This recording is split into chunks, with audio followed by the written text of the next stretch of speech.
para a Ceci e ela vai poder, então, responder. Estou muito feliz de ver você aqui. Eu tenho certeza de que todos vocês vão gostar muito, porque ela é uma grande facilitadora, uma grande pessoa também. Ela é argentina, ela vive na Patagônia. Então, vocês estão ouvindo a Ceci da Patagônia, diretamente da Patagônia. Bem-vinda, Ceci.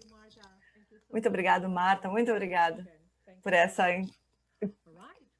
apresentação tão calorosa. Então, muitos bem-vindos. Bom dia, boa tarde, boa noite, onde vocês estiverem. São 3 horas aqui na Argentina. Eu sei que é 6 horas em Londres. Então, quer que você esteja no mundo, espero que na próxima hora nós possamos aprender um pouquinho sobre como nós poderíamos introduzir alguns aspectos da educação universal para as crianças e adolescentes. Então, esse livro é inspirado na Caixa de Ferramentas da Felicidade, Happy Toolbox, desenvolvido pela Fundação no último ano. Se você não tem esse material, por favor, ele pode ser baixado gratuitamente do FWDC, para você poder usar livremente, como se você for pai, cuidador, avô, algum que esteja próximo das crianças e dos adolescentes podem usar as ferramentas. Então, essas orientações para crianças e adolescentes têm por objetivo introduzir desde a idade de 3 anos, e isso pode ser desenvolvido até que eles tenham 17, 18 anos. Aqui na Argentina, as crianças o programa foi desenvolvido até a idade de 18 anos. Então, a gente usa até essa idade. Mas é claro que a maioria das atividades podem ser transformadas, adaptadas, usadas com uma criança só, talvez esteja trabalhando em casa com a criança, ou pode ser também usada com grupos pequenos, ou até mesmo numa classe, uma sala de aula com mais crianças. Então, eu vou compartilhar algumas ideias e vocês, por favor, fiquem livres para adaptar da forma que vocês precisarem, para ela poder ser usada na sua casa, no ambiente que você estiver trabalhando. Não precisa ser como está ali, você pode adaptar da forma que você precisar, da forma mais adequada ao seu grupo, ao lugar onde você trabalha. Então, faça qualquer acréscimo, qualquer mudança que você precisar para essa educação universal, para o uso da meditação e da educação universal, para beneficiar as crianças e os adolescentes com quem você esteja trabalhando. Ok? Então, nós vamos começar. Como a Marta disse, se você tiver qualquer pergunta, por favor, escreva no chat, no bate-papo. No final, nós vamos ter um tempo para compartilhar. E se eu souber responder, eu vou ficar muito feliz em poder ajudar. Então, eu gostaria de compartilhar minha tela agora. Eu preparei aqui uma apresentação que vai nos orientar e também algumas ideias aqui para compartilhar com vocês. Então, se vocês ainda não viram esse material, o Heart Toolbox, ela dá atividades e jogos para cada um das 16 orientações. E também uma forma de desenvolver uma presença mental, uma atenção plena à respiração. Quando eu preparei esse material, eu pensei em compartilhar jogos e atividades que podem beneficiar qualquer grupo, qualquer abordagem, desde as criancinhas até os adolescentes.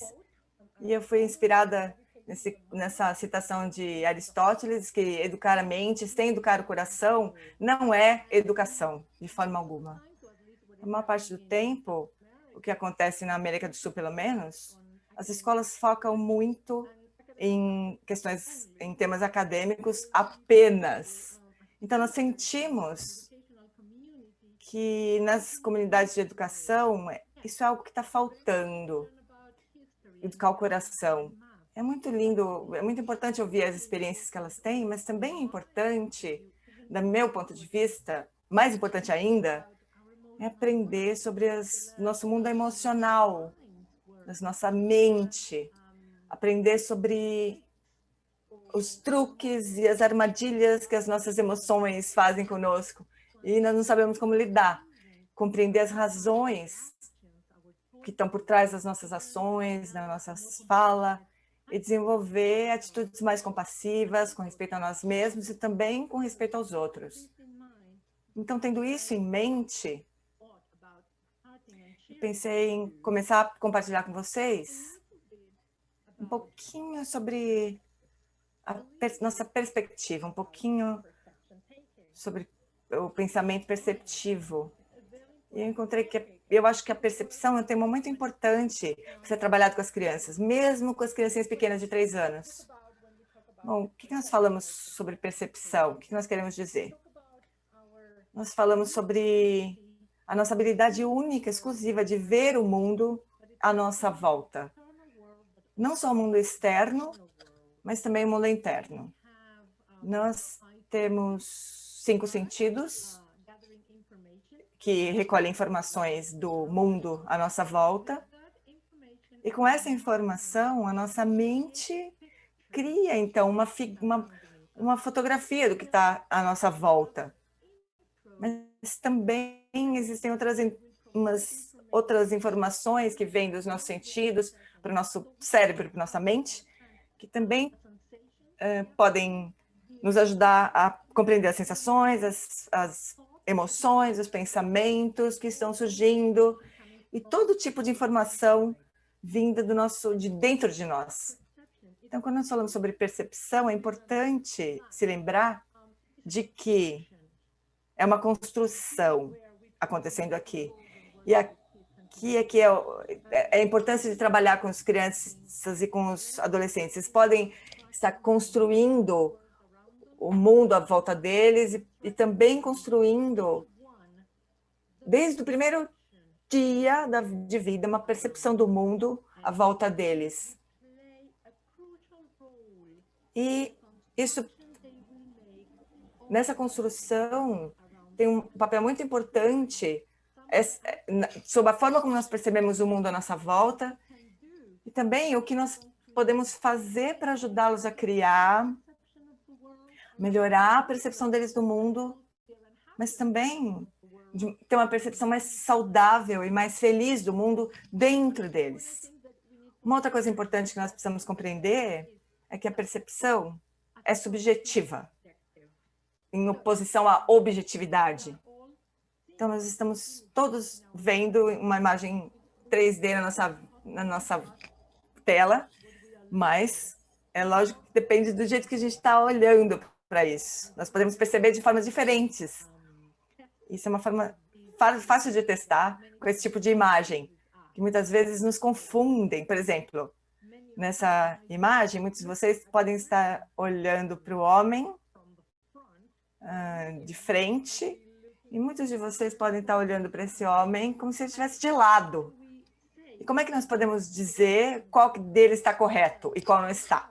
Bom, todos estão corretos, as duas formas estão corretas, e ao mesmo tempo as duas estão erradas, porque a nossa percepção, novamente, ela é subjetiva, e ela é única, e ela é construída desde o primeiro dia da nossa vida. Então, os pais, os cuidadores, os parentes das crianças, o que nós podemos fazer para ajudar as crianças, os adolescentes, a desenvolver uma consciência sobre a percepção? E por que isso é útil conforme eles crescem e se desenvolvem até a vida adulta? Bem, existem muitas atividades que nós podemos fazer todos os dias, atividades muito simples em casa e também na escola.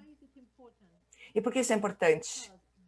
Porque quanto mais consciência eles puderem desenvolver sobre a forma como eles veem o mundo, sobre a forma como eles respondem para o mundo, da forma como eles se conectam uns aos outros, quanto mais consciência eles conseguirem desenvolver sobre as escolhas que eles fazem, o tipo de ação que eles escolhem realizar ou ter, eu acho que isso vai dar a eles mais espaço onde eles podem encontrar, descobrir que esses pensamentos, essas percepções, esses sentimentos podem fazendo com que eles sejam felizes, eles podem perceber isso. Então, a percepção não é uma coisa que é dada para nós, mas é uma coisa que é construída. E nesse processo, pode também ser mais bem definido, conforme nós precisarmos. Então, tem uns truques aqui. Com crianças muito pequenininhas, aqui na Argentina nós começamos com as crianças com 3 anos, nós fazemos muitos jogos onde eles podem descobrir como a mente deles faz armadilhas com eles, enganam eles. Então, por exemplo, quando a gente coloca um lápis num copo assim, parece que o lápis está quebrado, mas ele não está. Então, tem muitas imagens na internet, como aquela do homem que eu mostrei antes, mas com crianças pequenas, eu sugiro que vocês tentem usar experimentos mais em 3D do que imagens. Porque as crianças maiores usam melhor as imagens e elas também conseguem mudar de uma perspectiva para outra, como naquela figura que eu mostrei antes. As crianças pequenas, elas têm mais dificuldade. Eu vou mostrar para vocês. Então, essa é a imagem do homem, né? Não vai... Até que as crianças tenham 7 ou 8 ou mais, elas não vão conseguir mudar de uma perspectiva para outra. Então, se você tentar esse tipo de imagem, usar esse tipo de imagem com crianças menores, 5, 6, ou até mais novas, vai ser muito difícil para elas mudar de uma perspectiva para outra, de uma imagem para outra, na verdade, né? Por isso que eu, então, sugiro que vocês usem com crianças pequenas todo tipo de atividade que também pode mostrar que a mente nos engana, mas que a gente pensa alguma coisa, mas que quando a gente vai ver, aquilo não é verdade, não é real. Então, outra atividade que você pode usar com crianças pequenas é pedir para elas olharem para um objeto de um lado e fisicamente movê-las, não o objeto, mas mover as crianças e ver do outro lado, de uma perspectiva diferente, o mesmo objeto. Então, você pode investigar, por exemplo, um animal, o carro, um brinquedo, qualquer coisa. Mas você faz com que ela se mova e pedir para elas verem de um lado o mesmo objeto e depois de outro lado, deixando o objeto, por exemplo, no meio de um círculo, por exemplo. Pede para elas se mover ao longo do círculo e ver se ela consegue ver algum outro detalhe que ela não tinha visto antes. Então, ela começa a entender que aquilo é construído, ela começa a entender essa noção de que eu não consigo ver tudo de uma vez, que eu posso me confundir com as coisas que eu vi, a minha mente me engana. Então, esses jogos começam a abrir perguntas, questionamentos, e as crianças para essa possibilidade de a mente poder nos enganar. Então, quando uma dificuldade surgir, você pode, então, introduzir, pedir para ela ver esse problema de uma outra perspectiva, de um outro ângulo, para ver se esse problema pode, então, ela pode aplicar a preparação que ela teve nos jogos para questões de verdade, questões, problemas que ela tem que enfrentar. Então, outra diferença quando as crianças têm 9 a 10 anos, você pode, então, começar a usar, de 8, 9, 10 anos, você pode começar a usar imagens em 2 dimensões, como essa aqui, ou como aquela do homem lá. E tem muitas imagens dessas online. E você pode pedir também para elas, por exemplo, então esse é um jogo que eu faço, eu divido o grupo em dois, né, 2 grupos. Dá também para fazer individualmente. Você pode colocar um número ali, se você não sabe se é 6 ou 9. Você pode colocar um número bem grande e um grupo vai falar, você divide o grupo em 2, e daí você pede para eles fecharem os olhos. Quando eles estão com os olhos fechados, você coloca o número no chão, e quando você conta até 3, você pede para todo mundo abrir os olhos, e eles têm que dizer alto, em voz alta, que número que eles estão vendo. É claro que uma parte vai falar uma coisa, vai falar 9, outra vai falar 6, e eles vão gritar o número diferentes. 9, 6. E aí eles vão se confundir no início. Espera aí, é o mesmo objeto. Né? O objeto é o mesmo. Mas é possível que as pessoas que estão olhando de um outro lugar, de um outro ângulo, estão vendo duas coisas diferentes? Uma coisa completamente diferente? Bom, não sei, vamos ver. Vamos tentar. Vou lá do outro lado olhar. Aí todo mundo troca de lugar, em volta do número, e daí eles vão entender o que o primeiro grupo estava vendo e olha de novo para aquilo. Então, isso também pode introduzir a ideia de vestir, calçar o sapato do outro, ver o mundo com os olhos de outras pessoas. E aí você pode ser capaz também de introduzir a ideia de empatia. Empatia. Então, com essa atividade, você não está trabalhando só com a consciência da perspectiva, né, da perspectiva de cada um, mas também você pode introduzir a consciência sobre a perspectiva dos outros. É possível que a mente me engane? Sim, é possível. Mas é possível que as outras pessoas não vejam o mundo exatamente da forma como eu vejo? Sim, é possível. Então, talvez esse jogo que eu estou achando tão divertido, para o meu amigo talvez não seja. Essa piada que é muito engraçada para mim, para o meu amigo não seja. Porque a pessoa pode escutar de um outro jeito. Então, essa é uma habilidade que precisa ser ensinada e precisa ser praticada para ser aprendida. E muitas vezes nós pedimos para as pessoas olharem para o mundo de outra perspectiva, com os olhos do outro, mas elas precisam ser treinadas para fazer isso. Com crianças mais velhas, com alunos mais velhos, na minha experiência, quando elas têm 13, 14, quando elas entram no mundo da adolescência, que são os anos mais difíceis, nós começamos a trabalhar com a perspectiva também, mas no caso da autoimagem, a perspectiva de si mesmo. E uma das atividades que eu faço é colocar esses papéis bem grandes, prega na parede, e com canetas nós pedimos então para elas desenharem elas mesmas, do tamanho natural, exatamente do tamanho que elas são. Isso é depois de fazer várias atividades sobre perspectiva, né? Não é a primeira brincadeira, mas depois disso, então, nós colocamos esse pedaço de papel no chão e nós pedimos para esse aluno para ela deitar nesse pedaço de papel, e daí um outro aluno vai com a caneta fazer todo o contorno do corpo, desenhando a figura dessa criança. E daí elas se comparam as imagens, e elas veem que elas se desenharam diferente do que elas realmente são, elas desenharam mais magra, mais gorda, mais baixa, mas de alguma outra forma, em comparação com a imagem que o colega desenhou, que é mais real, né? Mais próxima do real. Então, de muitas formas, elas veem que a gente tem uma ideia sobre o nosso corpo, sobre nós mesmos, que não são necessariamente correspondentes à realidade. Então, tudo isso, essas são formas que nós podemos apresentar essa ideia de perspectiva para elas e percepção sobre elas mesmas para os adolescentes. Você vai encontrar mais jogos desse no Toolbox, no Happy Toolbox, mas essas são algumas ideias que eu gostaria de compartilhar com vocês. É importante, de novo, lembrar que a percepção é uma construção do mundo que está à nossa volta.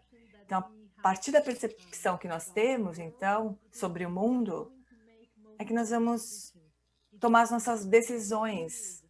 É assim que nós vamos construir as nossas relações com os outros. É assim que nós vamos descobrir significado nas relações para a nossa vida e também atividades que nos preenchem internamente, dão um sentido para nós. Então, a ideia de que o mundo é assustador, então as opções que elas têm, as relações que elas constroem,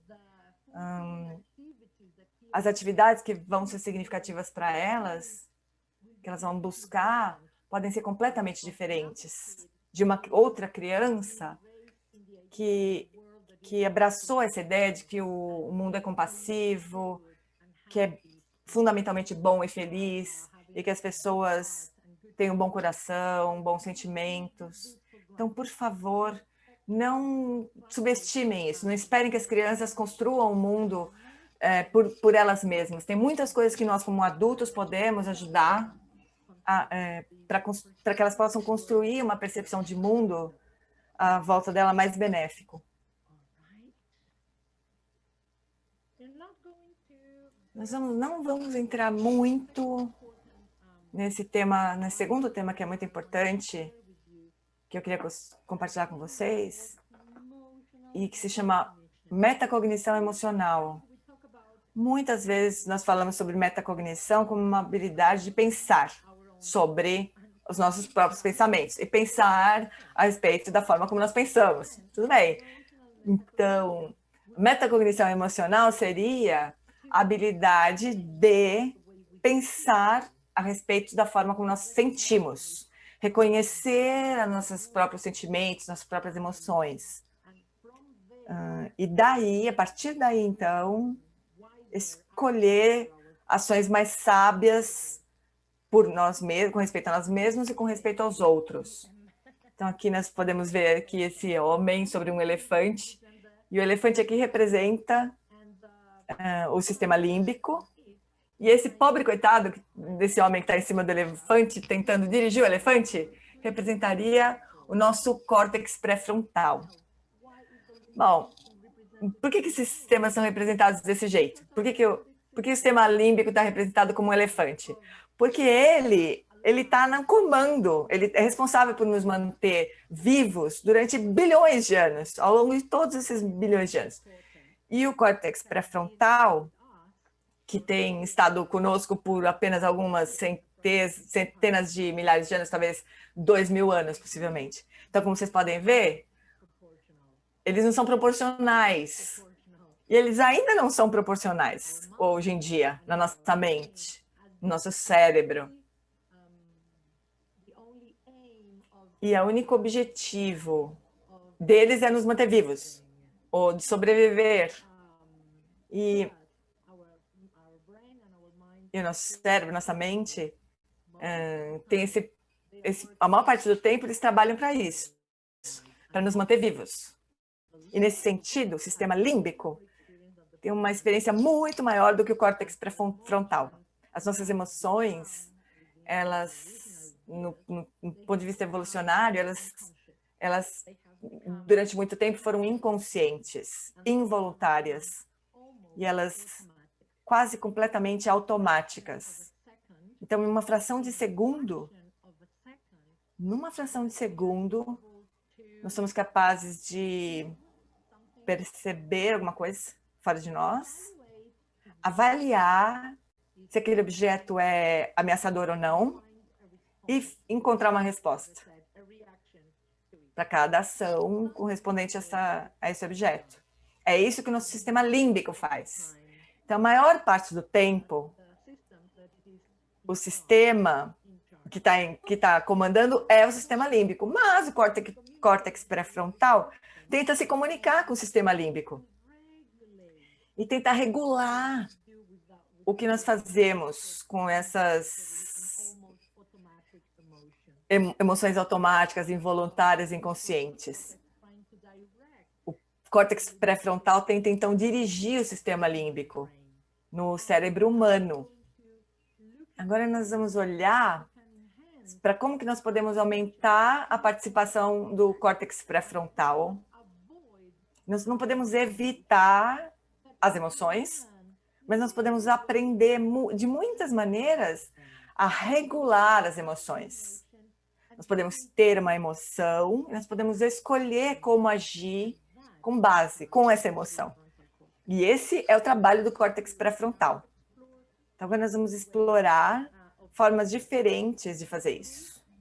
E eu espero que a gente possa incorporar isso na nossa própria vida e, então, ajudar as crianças e os adolescentes. Mas, por favor, tenha certeza de que você pratica por si mesmo antes de praticar isso. Nossa primeira atividade, e a mais importante, quando nós estamos tendo uma emoção, primeiro é importante entender que as emoções, elas são mensagens. São mensagens da nossa percepção do mundo, do nosso cérebro, da nossa mente, e elas trazem uma mensagem. Elas nos convidam a agir com base nisso. Então, a parte mais importante é que elas nos convidam a tomar consciência delas.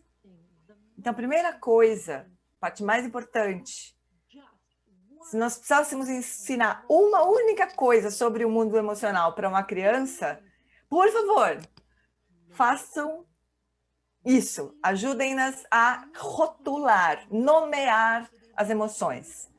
Nomear a emoção é o primeiro passo para reconhecer, para experienciar as emoções de uma forma mais saudável e transcendê-las.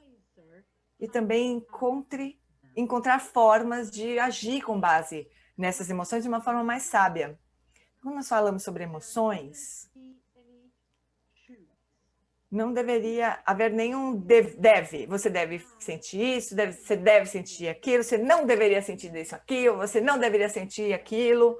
Enfim, isso é inútil, porque as pessoas simplesmente elas vão sentir.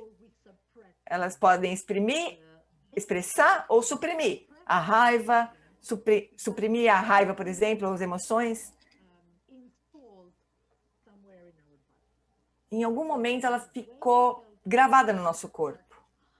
Então, tem centenas de perguntas, de estudos científicos mostrando que as emoções suprimidas não vão desaparecer. Suprimir as emoções não faz com que elas desapareçam, mas elas fazem com que a gente adoeça. A supressão faz com que a gente adoeça. Então, nesse campo das emoções, a primeira coisa que a gente deve fazer é desenvolver essa forma de nomear as emoções. E para ser capaz de nomear as emoções diretamente, nós precisamos aprender essa linguagem emocional, esse vocabulário emocional. Então, eu vou dar para vocês aqui. A gente pode escrever no maior número de emoções que a gente conseguisse escrever. Então, 40, sei lá, se a gente escrevesse todas, a gente conseguiria escrever 40 emoções. Mas os seres humanos são capazes de experienciar mais de 100 emoções diferentes. E nós sabemos apenas, não sei, talvez metade disso. Quantas emoções diferentes nós temos consciência quando nós estamos experienciando? Por exemplo, ao longo de uma semana. Nós estamos bem ou não estamos bem? Nós estamos felizes ou tristes? Talvez frustrados ou talvez bravos. Mas é isso. Então, de novo, tente ampliar a sua linguagem emocional. Existem muito mais emoções do que você pensa que existem.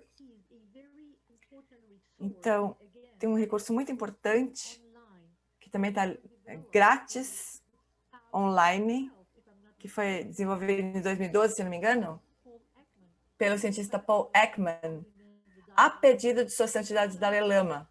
Dalai Lama pediu ao Paul Ekman para desenvolver um atlas das emoções. Então, ele compilou quase 100 emoções diferentes e está disponível online. Vocês podem colocar no Google atlasofemotions.org e também está traduzido em português, parcialmente. Então, é como se fosse um dicionário das emoções ali. É muito importante, quando você nomeia as emoções, tentar encontrar o nome correto. É raiva que eu estou sentindo? Ou será que é frustração? Talvez desapontamento? Ou é a fúria? Ou talvez seja só um incômodo que eu estou sentindo agora. Você vai, então, começar a ver que se você tentar fazer isso, quando você tenta encontrar a palavra certa para o que você está sentindo naquele momento, ela tende a ceder, tende a se acalmar, porque ela precisa ser ouvida, ela precisa ser reconhecida. Então, é como se a mensagem tivesse sido entregue. E daí o segundo passo, depois de nomear as emoções, é muito importante trabalhar de novo com as crianças, e precisam ter essa oportunidade de aprender antes, é interpretar as situações. Então, primeiro, a gente tenta nomear a emoção que nós estamos sentindo. Esse é o primeiro ponto. Depois, nós precisamos, então, interpretar a situação. Como, por quê? O que está acontecendo? O que aconteceu? O que me fez sentir assim? Tentar interpretar essa situação. E nesse momento, vai ser a nossa voz como adultos que vai desempenhar um papel muito importante, porque a interpretação da situação é, de novo, algo que pode ser construída, algo que pode ser modificada, se não for útil. E também pode vir das nossas percepções do mundo. Então, por exemplo, eu estou sentindo desapontada porque eu não fui convidada para a festa. Tudo bem. Então, essa é a situação, e você nomeou. Agora, com essas duas coisas, nós podemos, então, fazer algumas perguntas para tentar mudar a percepção de eu fui deixada de fora, para, puxa, será que eles esqueceram de me convidar? Será que eles, sei lá, eles esqueceram de ver toda a lista, esqueceram de me convidar? Então, fazer perguntas para ver se essa percepção pode ser mais saudável, mais útil, em vez de ser uma ruminação sobre aquela situação, com aquele sentimento de que você fica naquela espiral, de que vai ficando cada vez pior a cada momento. Então, passo número 2, não renomear, mas só ver se você consegue sentir exatamente a palavra que descreve esse sentimento, no primeiro passo, né? Talvez você esteja sentindo contentamento, talvez esteja com medo, talvez você esteja em êxtase, desculpa, contente ou alegre ou em êxtase. Tudo é da família da felicidade, da alegria, mas não são exatamente igual. Então, vocês podem aumentar essa gama de emoções e as crianças podem investigar melhor como elas estão se sentindo. E também oferecer para elas palavras novas para elas ampliar esse vocabulário emocional delas. Claro que a gente começa com uns 5, 10 emoções, mas aos poucos a gente vai aumentando esse vocabulário. Depois de nomear, é também importante ajudar as crianças a interpretar situações de uma forma mais útil ou mais saudável, e nós podemos fazer isso fazendo perguntas.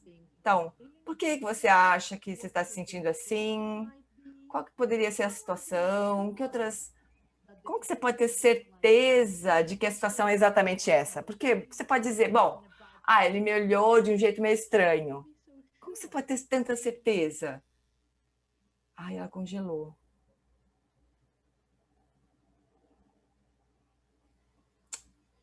Eu acho que ela congelou, espero que não tenha sido eu. Alguém pode me sinalizar aqui no chat se fui eu? Se foi ela que congelou? Talvez a gente possa ajudar a criança a olhar de uma outra perspectiva, de um outro ângulo, de um ângulo que permita que elas, talvez, tenham uma interpretação mais saudável e também para que elas possam fazer escolhas com mais sabedoria. Muito bem. Quando a gente fala sobre as emoções, uma das coisas importantes sobre as emoções, além de nomear, nós podemos também interpretar situações de formas melhores, e é também importante também encontrar o valor correto, a valência correta da emoção, o valor correto da emoção.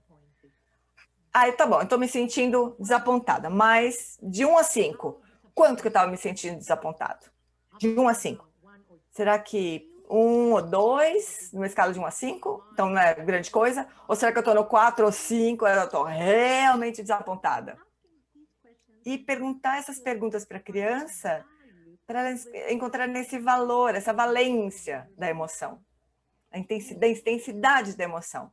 E assim a gente pode ajudá-las a entender que ajudar o sistema do córtex pré-frontal a funcionar melhor, tirar o sistema límbico do controle completo, mas também isso nos oferece informações a mais que podem ser úteis quando nós vamos tomar uma decisão sobre como agir com base naquela emoção.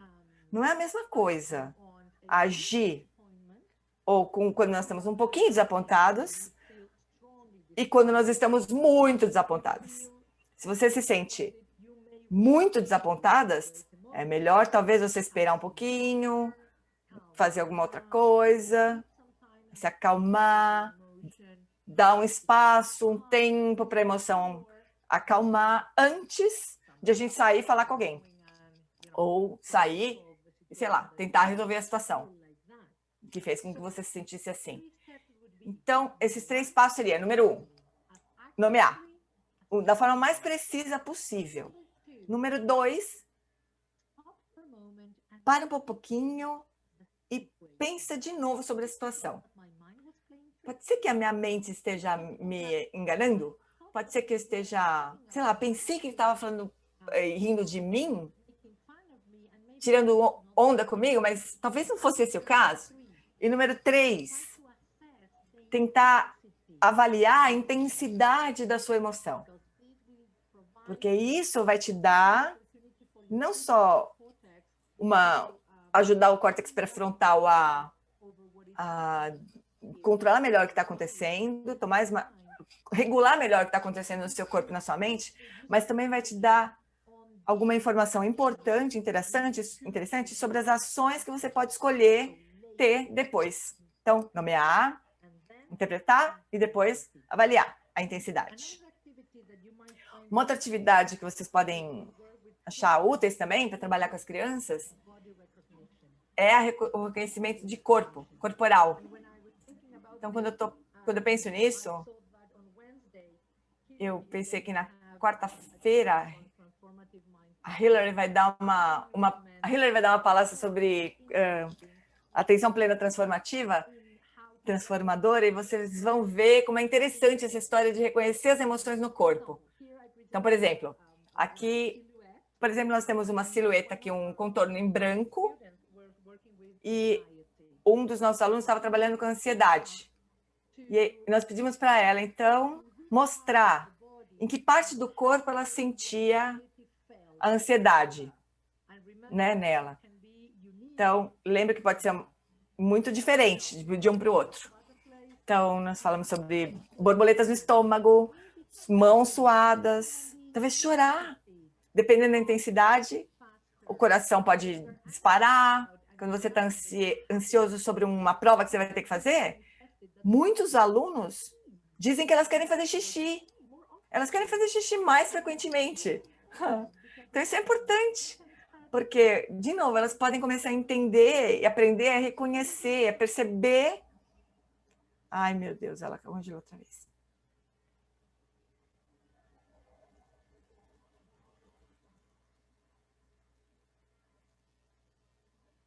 Ela está fechando a câmera, talvez melhore a internet, a conexão dela. Então, elas podem aprender qual é a intensidade. Tudo isso é uma informação importante. E também é importante para as crianças tentar entender os gatilhos. Nesse caso, elas sentiram, manifestou, por exemplo, que as festas, os exames, as provas, a escola, brigas entre a mãe e o pai, são gatilhos para ela se sentir ansiosa. Então, muitas crianças podem ter todo esse tipo de informação em vez de eles serem vítimas das emoções deles. Essas são ferramentas para regular, não para controlar as emoções, não para suprimir as emoções, mas para conhecer essas emoções e regular as emoções. Então, por fim, mas não menos importante, eu gostaria que vocês abrissem o jogo agora. Se vocês não conseguirem fazer nenhuma outra atividade, abram-se para conversar. Abram-se para conversar. Em vez de dizer que você não devia chorar, ou não grita, ou Não quebre as coisas. Não me responda desse jeito. Não faz isso. Tenta perguntar alguma coisa sobre como ela está se sentindo. Por que você acha que você está se sentindo assim? O que você acha que aconteceu nessa interpretação da sua situação, né? O que você faria diferente da próxima vez? Como que você gostaria de se sentir na próxima vez? E como você acha que eu posso te ajudar? Você precisa de um abraço? Você precisa que eu fique do seu lado? Então, elas também podem começar a avaliar as próprias necessidades, a relação com as pessoas. E será que a gente pode sair para dar um passeio? Será que você quer um pouco de água? Quer que eu segure suas mãos? Fica junto, quer que eu fique junto com você alguns instantes? Então, seja útil, sem dizer para elas exatamente o que fazer. Ofereça para elas uma possibilidade de ela mesma se regular. Ou pergunte para elas, como que você acha que eu posso te ajudar? Porque dessa forma você pode dar para elas ferramentas para quando elas crescerem, elas mesmas podem avaliar suas necessidades, seus pensamentos, emoções, estados emocionais. Elas podem se perguntar, o que será que eu preciso agora? O que seria útil para mim agora? Sem que ninguém precisasse dizer para elas o que fazer. Então, será que você tem a mesma experiência sempre? Ou você acha que outras pessoas têm outras experiências? Pode ajudar essas crianças a olhar tudo por outra perspectiva. E você também pode compartilhar a sua experiência, as suas experiências com aquela mesma situação. Não só a sua experiência, mas também ajudá-las a ter uma oportunidade de aprendizagem. Então, vocês veem que eu estou sem vídeo aqui, porque a internet aqui na Patagônia não está funcionando muito bem, mas nós não temos muito tempo, só temos mais 5 minutos, na verdade. Mas eu tenho algumas ferramentas que eu gostaria só de compartilhar com vocês, mostrar para vocês, muito rapidamente, antes da gente ir para as perguntas. Quando a gente trabalha com crianças pequenas, tenha ferramentas externas que ajudem-as a interpretar o estado interno delas. Então, por exemplo, essa esfera aqui de borracha, chama isso de bola da respiração. Então, você fala para elas, respirem e já se abre a bola. Então, quando você vai entender, ensina a meditação para elas, você pode usar qualquer objeto que simule o movimento da respiração. Vai ser mais fácil para elas vendo externamente alguma coisa que parece com a respiração. E até uma hora que eles não precisem mais nada externamente, mas que elas podem sentir já internamente a respiração acontecendo sem precisar desse elemento externo.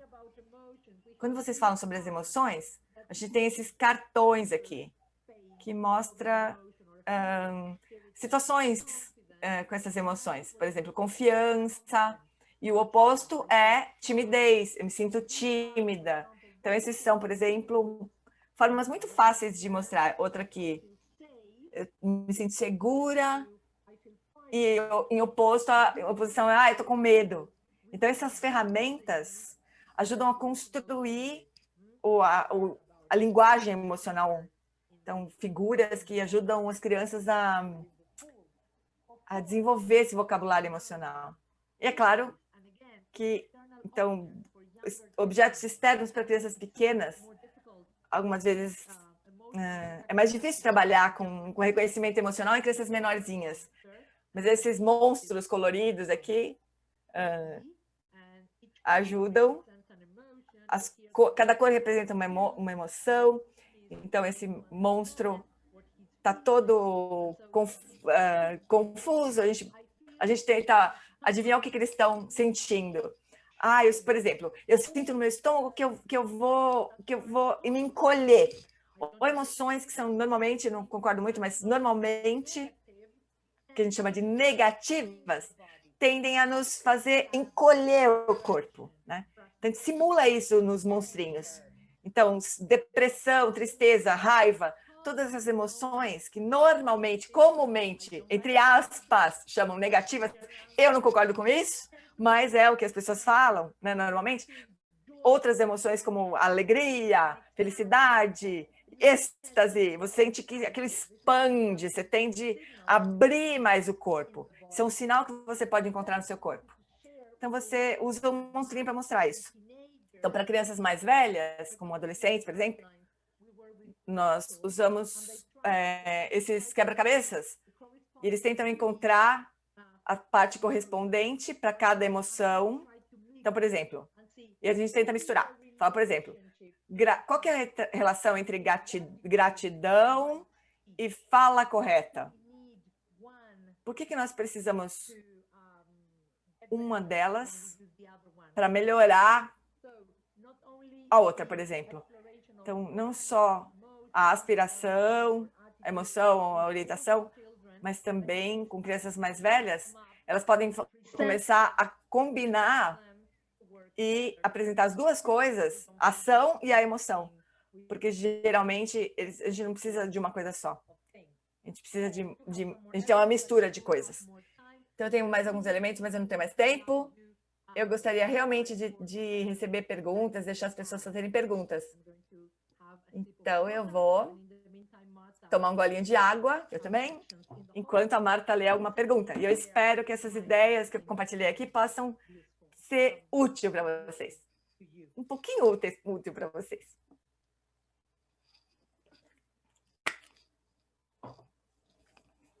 A Marta está com o microfone fechado.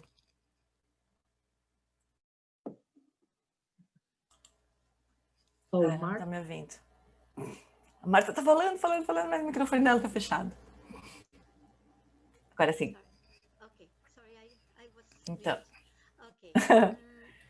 Então, tem uma pergunta que a primeira nós temos duas até agora. Uma é da Mariana, e ela fala: que idade e como que você poderia apresentar as ideias de física quântica em relação à realidade percebida? Bom, eu não conheço muito física quântica e eu acho que todas as ideias podem ser apresentadas em qualquer idade, porque nós estamos trabalhando com meditação para criancinhas, por exemplo, mas nós precisamos saber como. A ideia de qual que seria a ideia mais importante que a gente gostaria de começar a apresentar e falar a respeito? Claro que uma criança de 3 anos, nós vamos falar sobre elétrons e campos eletrônicos da física quântica, mas algum elemento da física quântica. Qual que é a ideia que eu gostaria de começar a introduzir? E aí como que você poderia fazer com que isso fosse acessível para ela? Então, por exemplo, quando a gente fala sobre percepção ou compaixão, talvez a gente possa introduzir a palavra, mas depois que experiências que a gente pode oferecer para essa criancinha que pode intensificar a forma, a percepção e a compreensão desse conceito. Então, qual é essa parte pequenininha que a gente poderia começar a tornar acessível para essas criancinhas pequenas?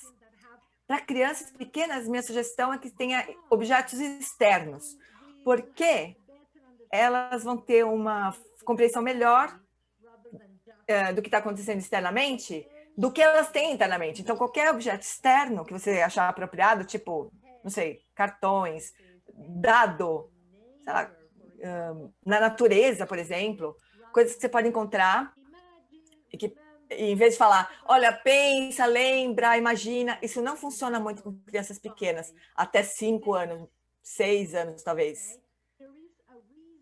Então, tem uma razão, do ponto de vista psicológico, de por que as crianças não vão para a escola antes de elas terem 5 ou 6 anos. E isso começa com a ideia de que se você lê o Piaget, por exemplo, com a ideia da conservação da matéria, sei lá, com ideias diferentes. Eu diria, por exemplo, que nos primeiros anos, encontre objetos externos, tridimensionais, para elas manipularem.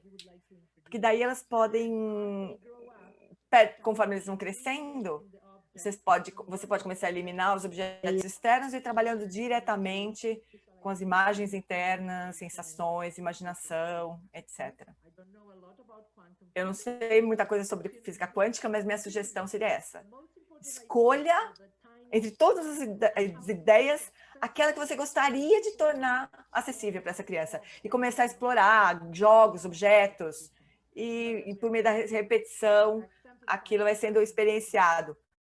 Começa a usar muitos conceitos, escolhe um e repete com exemplos diferentes para explicar esse mesmo conceito diariamente. Espero que eu tenha ajudado.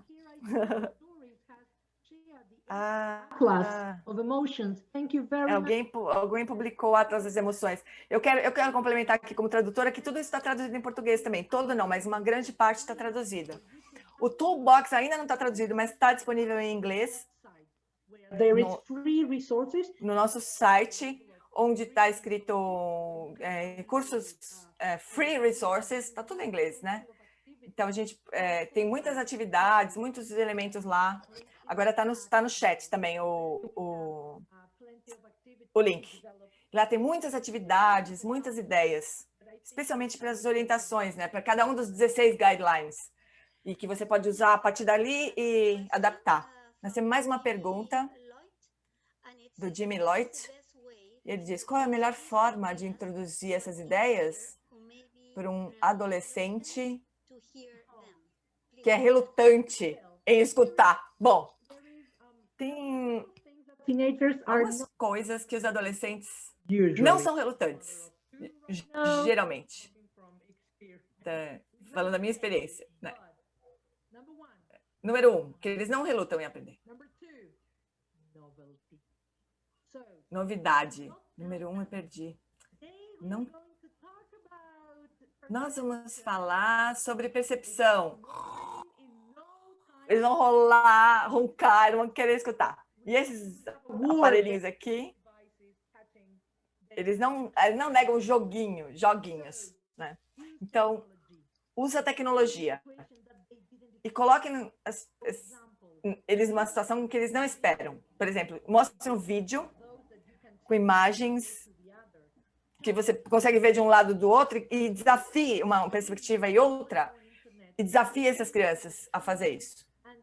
Então, por exemplo, tinha uma imagem de um 3 que tinha 8 faces, uma árvore, desculpa, com 8 rostos escondidos nessa árvore. E isso é uma novidade. E pergunte para eles sobre a experiência deles e ajudá-los a refletir. Não tente fazer outra coisa, ao contrário, partir da reflexão, parte da experiência com base em novidade e tecnologia. Então, dá algum alimento para a mente deles se alimentar, para que aquilo possa continuar reverberando na mente deles. Então, apresenta aquilo, uma novidade, e fala, uau, puxa, nossa, que interessante isso aí. E deixa por ali. E daí vê o que vem, o que surge a partir de lá. Então, número 1, tecnologia, que eu tinha perdido. Tecnologia. Hoje em dia, para captar a atenção dessas crianças, é tecnologia. Então, tem esses fatores todos que captam a atenção dos adolescentes. Filmes em 3D. Então, uma pessoa na frente deles sempre captura mais a atenção deles do que numa tela. Isso é para nós, né, que quando estamos em contato com os adolescentes, é melhor. Então, objetos 3D. Então, mostre para eles alguma coisa que é novo para eles, tecnológico, e vídeos em 3D. Por exemplo, nós estamos aqui em 2 dimensões. Por isso que ter aulas no Zoom e qualquer outra plataforma é mais cansativo para o cérebro do que uma aula presencial. Agora, os nossos cérebros estão usando muito mais energia para prestar atenção no que eu estou dizendo, por exemplo, do que se nós estivéssemos todos juntos numa sala em 3 dimensões, né? Então, usar filmes em 3 dimensões para os adolescentes. Então, essas imagens estáticas em 2 dimensões, tipo PowerPoint, isso para eles não é bom. Então, use tecnologia e novidade. Se você não tiver tecnologia, ou se você encontrar alguma outra forma de fazer isso, tudo bem. Mas procura alguma novidade. Qualquer coisa que eles não esperem. Um experimento, qualquer coisa que eles não esperem. E aí você vai conseguir captar a atenção desses adolescentes. Muito obrigada, Ceci. Acho que a gente já respondeu. Paulo Eduardo Carvalho, ele queria falar sobre isso, tecnologia, aplicativos e acho que você já falou. Então, eu acho que isso captura a atenção dos adolescentes bastante. Se você usar de uma forma sábia, isso pode trazer muito benefício. Tem coisas muito benéficas do ponto de vista tecnológico, hoje em dia. Mas se eles ficarem até 4, 5 horas da manhã jogando videogame, aí isso não dá. Isso não vai trazer nenhum benefício. Então, eu acho que a gente tem que ter cuidado e nós precisamos tentar monitorar esses adolescentes o máximo que a gente puder. Eu tenho uma filha de 16 anos, eu ainda consigo falar para ela que meia-noite acabou, fim do telefone. Mas eu tenho um de 21, um filho de 21, com eles não funciona mais, é um pouco mais difícil estabelecer um limite para ele, né? Então, quanto mais for possível para nós, eu acho que nós deveríamos ter cuidado e limitar. Por exemplo, em casa, não tem telefone na mesa de jantar, de almoço. Então, eu consegui essas vitóriazinhas para abrir um pouco de espaço para a gente poder falar sobre outras coisas. Mas não é uma coisa fácil. Ceci, muito obrigada. Muito obrigada por essa explicação maravilhosa que você nos deu. E, em nome, então, da Fundação, nós agradecemos você do nosso coração. E nós agradecemos também todos vocês por terem participado. E nós também queremos mencionar que se você puder fazer uma doação ou qualquer ajuda, porque nós sobrevivemos assim. Então, se você puder convidar outras pessoas a participar dos nossos encontros, fazer alguma doação se você puder fazer. Então, visite o nosso site. Isso nos ajuda a ter mais recursos para continuar fazendo nosso trabalho. Muito obrigada. Nós convidamos vocês para os próximos webinars. Nós temos um amanhã, 2 amanhã, na verdade. Todo dia nós temos dois webinars. Vocês podem checar no nosso site. Muito obrigada. Muito obrigada pelo seu tempo, pela sua atenção. Espero que isso tenha sido uma contribuição para nós, para as nossas crianças, para os nossos adolescentes, para o bem-estar delas, para a felicidade delas. Muito obrigada.